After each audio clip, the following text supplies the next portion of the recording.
8 de la mañana, 38 minutos, una hora menos en Galápagos. Gracias por su confianza, por su sintonía. Es Ecuador Radio a través de Radio Quito Platinum FM. Damos la bienvenida. En los próximos minutos estará con nosotros Andrea Robo, ministra de Energía y Minas. Hablaremos de algunos de los temas, aquellos que son de coyuntura, que hay que solucionar de modo inmediato, pero por supuesto los de fondo, a través incluso de una ley de competitividad en el sector energético que ha enviado el presidente de la República, Daniel Noboa Sin, a la Asamblea Nacional para su tratamiento. De hecho, está en pleno tratamiento y ayer compareció la señora ministra ante la Asamblea Nacional para explicar algunos de los detalles, pero hay mucho que comentar en cuanto a la coyuntura y en cuanto a lo de fondo.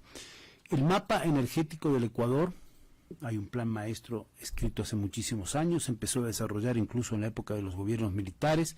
Sin embargo, daría la impresión de que en temporadas no se cumplió adecuadamente para ir atendiendo a lo que es la creciente demanda de energía. ¿Cuál es el estado de la cuestión ahora, señora ministra? Bienvenida, muy buenos días. Muy buenos días, muchísimas gracias por la invitación. Mucho gusto. Ha sido muy grato para mí recibir esta invitación y poder venir a hablar de un tema tan importante.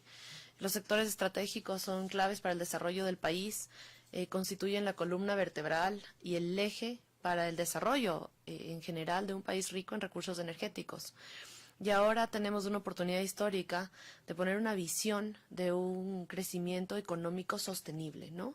Esta ley constituye este eje fundamental para mejorar la competitividad energética, para que nosotros podamos tener un mejor aprovechamiento y efectivamente utilizar una cartera de proyectos que se analizan siempre y cada año se los incluye en el plan maestro de electricidad. Claro, se va ajustando el plan maestro, no es una cosa estática. No. Porque aparecen nuevas opciones, nuevas oportunidades.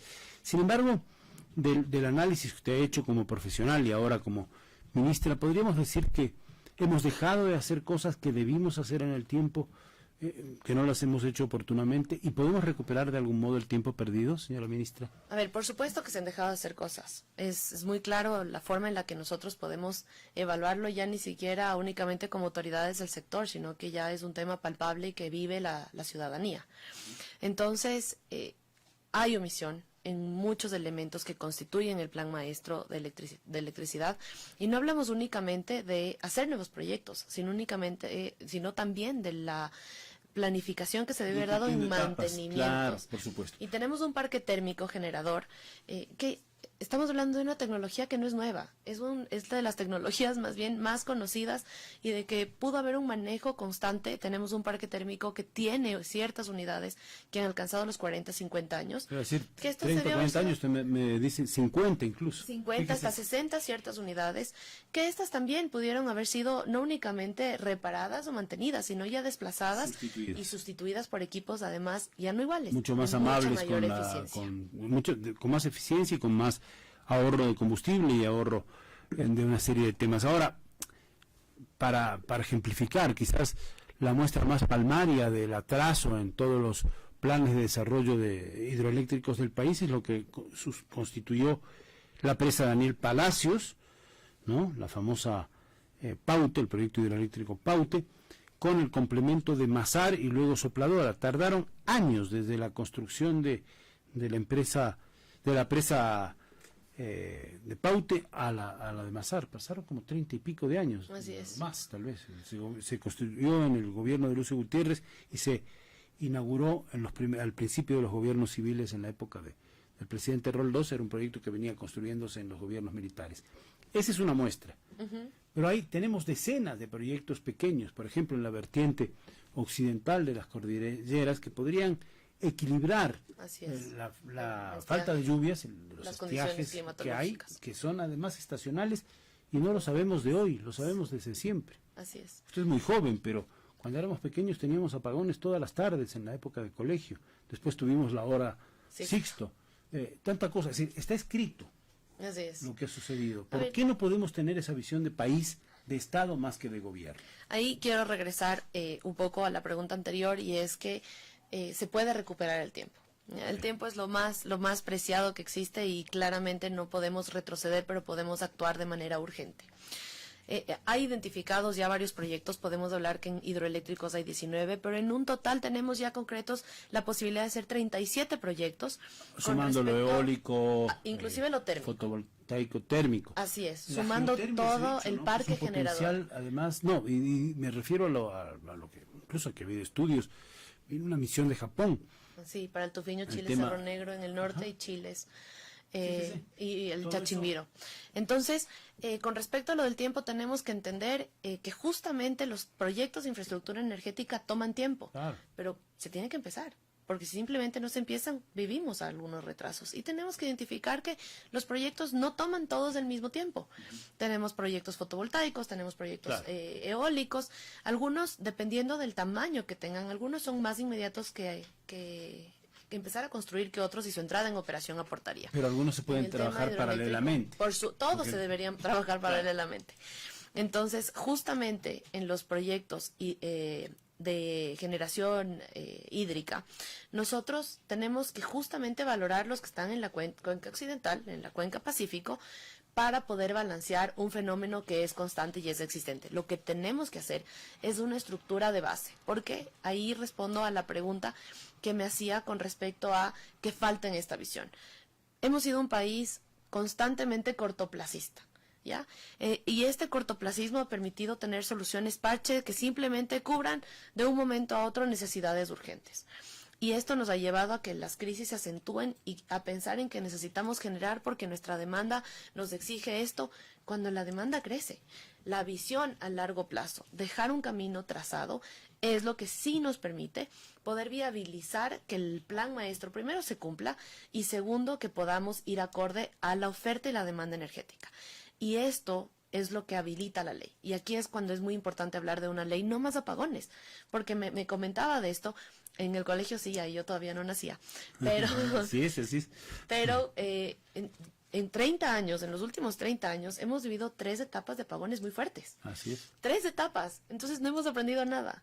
¿Qué estamos haciendo ahora? Tener la experiencia de decir, ya no más apagones. Claro, usted ha planteado un tema clave, que la demanda es creciente y vamos a seguir demandando energía porque el país se va a desarrollar, necesita generar. Pero también todo esto supone una planificación atildada para saber cómo priorizar. Hay temas en los que el Estado puede impulsar de una manera más rápida ciertos proyectos y otros no. Y por supuesto, para todos ellos necesitamos inversiones de afuera, inversiones serias, seguras, técnicamente adecuadas. Sí. Es decir, esto es un mapa demasiado grande, ¿no? Es un mapa demasiado grande, pero no es un mapa idílico. No es imposible. Exactamente. ¿Por qué?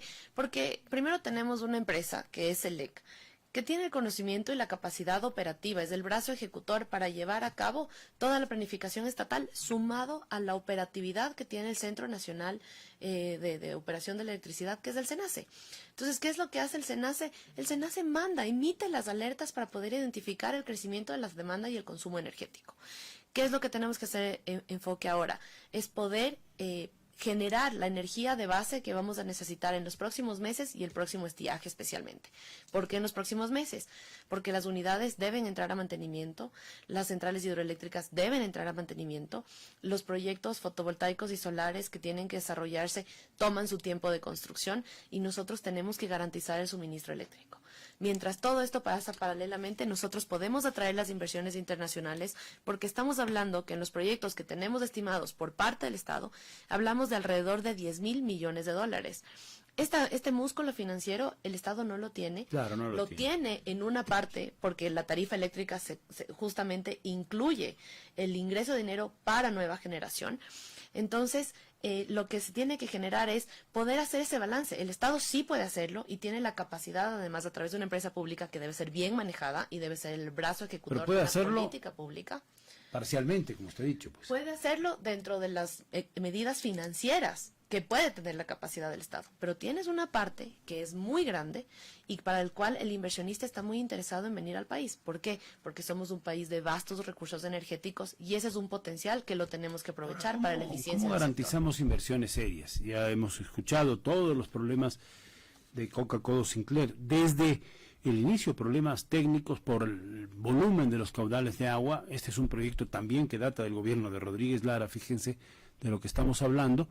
y por supuesto se modificaron las cuencas hidrográficas, la lluvia en las zonas cercanas, en fin. Por otro, se sobredimensionaron algunos proyectos, otros no se los hizo a tiempo. El caso concreto de Toachi Pilatón, que es un proyecto del cual venimos hablando desde los años 70 en el país, y se ha tardado como, creo que 12 años en construcción, y apenas se ha entregado una parte, y se ha hecho mal otra parte. Entonces, toda esta visión técnica, financiera, y además con sentido social y productivo, ¿cómo hacer para armonizarla? Me parece que son tareas muy fuertes y que requieren varios componentes, señora ministra. A ver, la tarea es muy fuerte, eso no lo descartamos. El punto es cómo se alinean los actores para que resuelvan cada una de sus responsabilidades. Entonces, empezando por el final. Tenemos que tener acciones muy claras en cuanto a los temas administrativos, técnicos y financieros. ¿Por qué? Porque muchos temas no se resuelven por quedarse entrampados en un tema administrativo que sí se lo puede resolver. ¿La tramitología? La tramitología, también un poco de llegar a acuerdos, sobre todo en cómo consensuar los temas de operatividad también, de cuándo tiene que revertirse al Estado. Entonces, esos temas tienen que alinearse y sobre todo tienen que ser una experiencia para que en los próximos proyectos no vuelva a pasar eso. Ahora, entendamos que lo que se viene en una nueva fase de proyectos de los que captemos de atracción de inversión internacional o nacional, pero simplemente inversión privada, lo que tenemos que hacer es, las reglas de juego tienen que estar claras.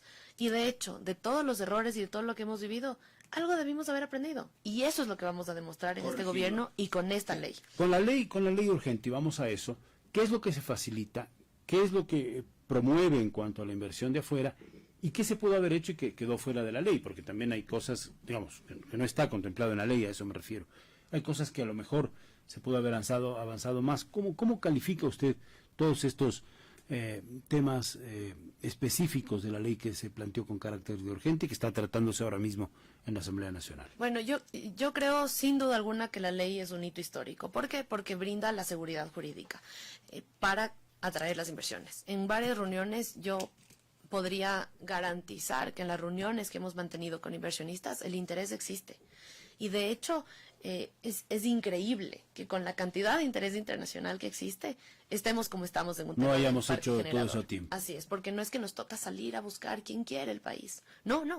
O sea, tenemos gente comprometida. Con competencia técnica adecuada, con solvencia financiera atrás. Así es, con EPCistas también, con los que desarrollarían la construcción también, que tienen experiencia mundial en el desarrollo de centrales de generación eléctrica, en general, independiente de su fuente. Entonces, hay el interés internacional. Lo que necesitaban justamente es esta viabilidad para una delegación excepcional que pueda brindar la oportunidad de que el privado quiera invertir. Y suficiente, sin límites, porque había delegaciones, pero que eran acotadas, pero ahora las necesidades han crecido y ahora también permite que se incorpore en esto la transmisión. Ahora hay un tema que usted lo conoce, porque por supuesto ha seguido de cerca toda la historia del país. ¿Cómo hacemos para que esos precios de inicio de este tipo de proyectos que se ofrecen luego se cumplan? Sabemos que todos los proyectos grandes que tardan un tiempo en construcción tienen su reajuste de precios, hay vaivenes de la economía mundial que fluctúan, tasas de interés que se están moviendo en el ámbito internacional. ¿Cómo hacemos para que más o menos esté más allá de controlado? Si nosotros damos, obviamente, o sea, hay bandas, ¿no? Porque mundialmente no nos estamos inventando nada energéticamente nuevo con respecto a la competitividad internacional que hay en ese sector.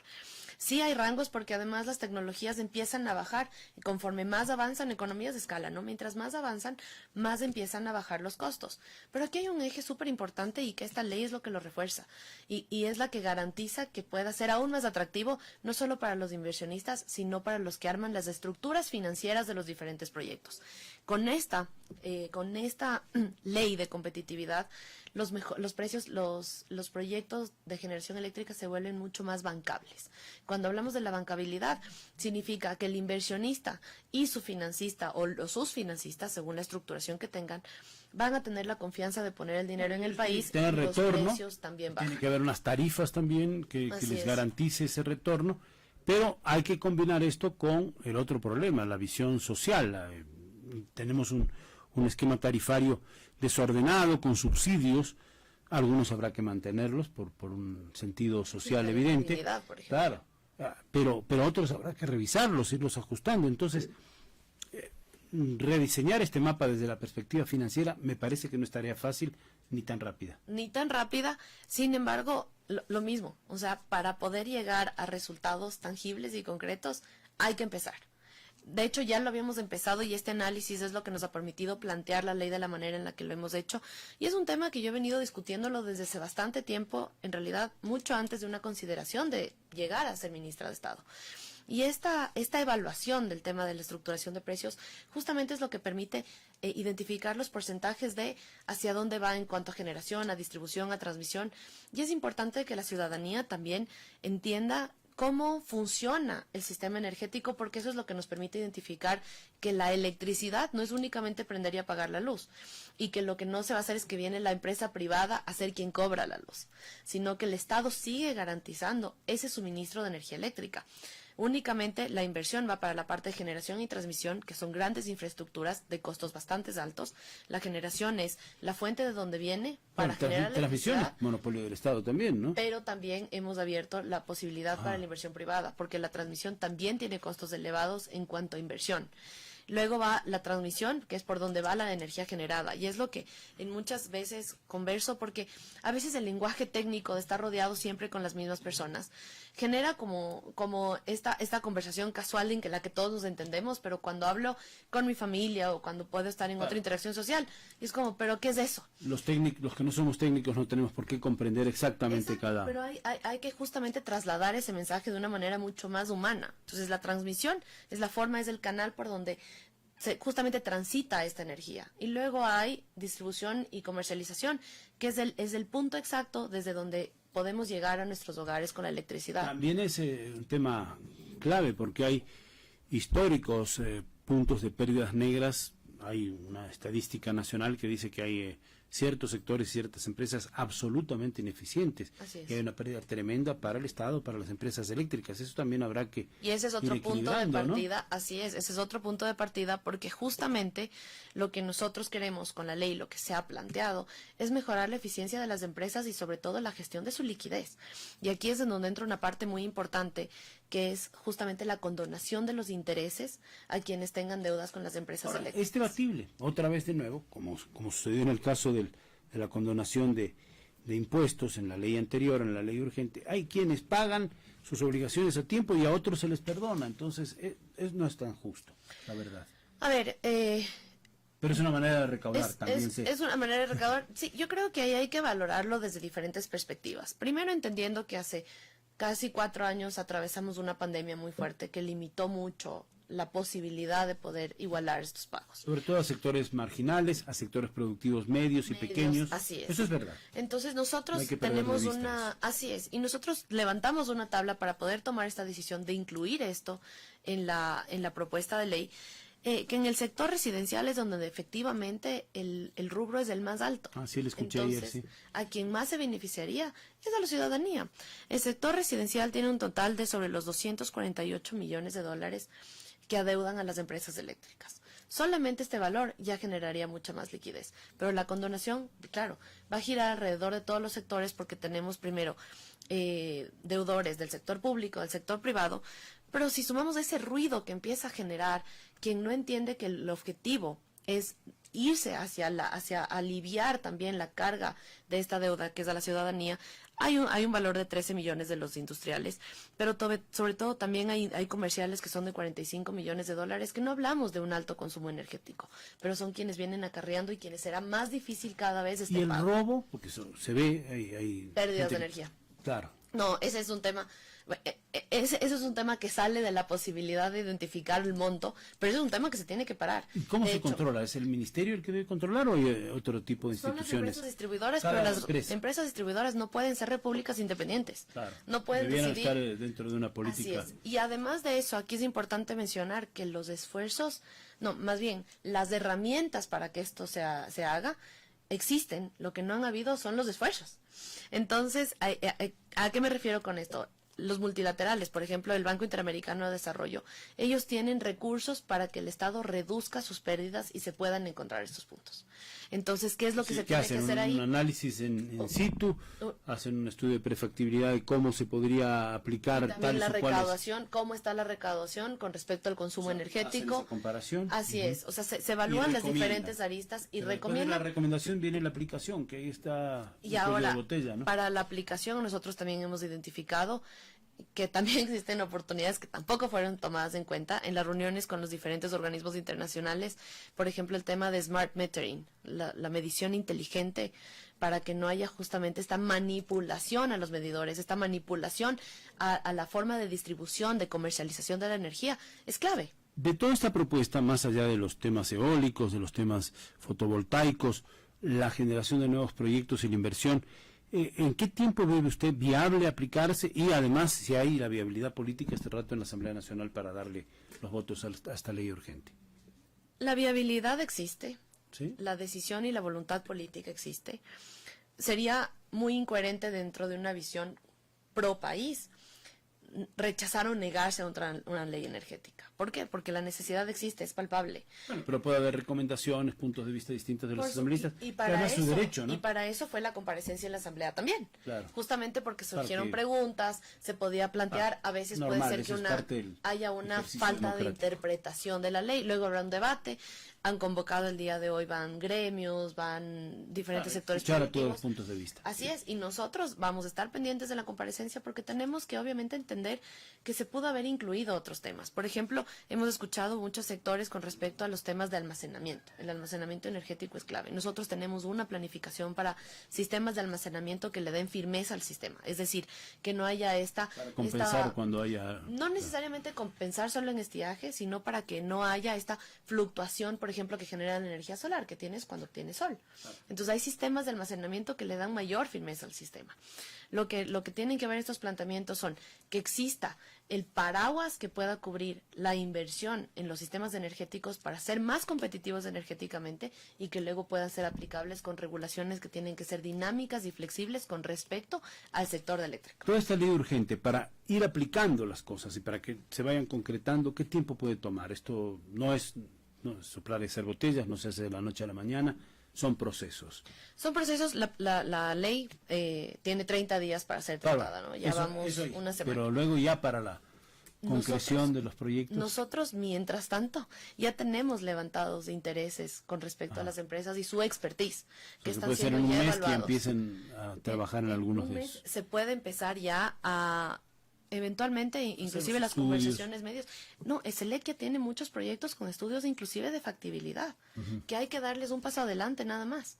Y que se puede empezar con los fotovoltaicos y todo, que esos hemos analizado. Lo que más interés hay actualmente es fotovoltaico. Pero los hidroeléctricos también poder lanzar los TDRs, volverlo mucho más competitivo. El proyecto Cardenillo está en fase de factibilidad. Tenemos la capacidad a nivel de estudios y tenemos la capacidad a nivel de estructuración de un proyecto para poder ofrecer a un inversionista y la capacidad a nivel de comercio exterior que nos la brinda la ministra de Producción para poder captar estas inversiones y que desarrollen proyectos sostenibles económica y ambientalmente también que duren a lo largo del tiempo. En nuestra próxima entrevista podríamos hablar de algunos de los proyectos claves, cuánto podrían otorgar ante esa demanda creciente de energía, de qué volumen estamos hablando. Pero por ahora tenemos que tocar también lo de coyuntura. Se ha hablado algo de tarifas y cómo hacer frente al estiaje, la emergencia, y tal vez los próximos meses tengamos que hacer de nuevo el sacrificio de los apagones, que es algo terrible, ¿no? Esta ley promueve la posibilidad, habilita el camino para nunca más tener apagones. Pero más allá de los esfuerzos cosas, y entendiendo que estamos atravesando un ecosistema estructural que lo hemos recibido, como lo mencioné en un momento, en terapia intensiva y que estabilizamos al paciente bajo la mejor gestión de los embalses, bajo las mejores términos de negociación con el ministro Camacho de Colombia para la reducción de los precios. Bajo todos estos ¿Finalmente esquemas, quedaron en cuánto? ¿En 17 centavos? no se puede quedar en un precio fijo. No, porque es oscilante también. Es oscilante, pero hoy, por ejemplo, hablamos de 12 centavos, 12. Ajá, 12 y centavos. llegamos a 40 y pico al principio. Casi 60. Pero podría oscilar también. No, porque Colombia también ya puso un techo para que no haya un abuso en competencia con respecto Entiendo a la que el exportación. mantenimiento de las plantas internas también otorga la posibilidad de que ellos tengan mayor Así es. posibilidad de venderlos. Y ellos tienen un parque generador bastante más amplio que el nuestro. O sea, ellos tienen la generación muy por encima de la demanda. Ahora, paralelamente, en cuanto nosotros entramos al ministerio también, empezamos a identificar las oportunidades inmediatas para que justo con la visualización de qué es lo que se debería hacer, cómo articular en manera de emergencia, y nosotros hicimos una convocatoria a propuestas de generación emergente offshore, es decir, en el mar. Y esta propuesta nosotros esta semana la terminamos de analizar y mediante la gestión delegada que tiene SELEC como empresa pública, hacer una convocatoria para poder analizar los resultados, identificar cuál es la generación de mejor costo y de menor tiempo, ¿no? Son barcazas, de mejor costo y mejor tiempo para poder atender la emergencia de los meses que siguen. ¿Tendremos apagones? Ese es un tema que creo que vale evaluarlo durante la primera semana de enero, según cómo terminemos el manejo de los embalses. ¿En qué medida tenemos? Porque los embalses se están llenando, así es, los embalses, ¿Habrá y sobre todo la demanda. Tarifas? No. Y el pliego tarifario fue aprobado los primeros días de diciembre y no, la tarifa no será elevada. No. Señora ministra, le agradecemos. Daniela Arrobo, ministra de Energía. Perdón, ¿qué dije? Daniela. Andrea Arrobo, ministra de Energía y Minas, disculpe usted. Y por supuesto tendremos ocasión de hablar más adelante. Es muy importante mantener al país bien informado a través de todos los medios que ustedes puedan. Gracias por su presencia. Gracias por la invitación. Un saludo cordial. Aquí terminamos. Buenos días.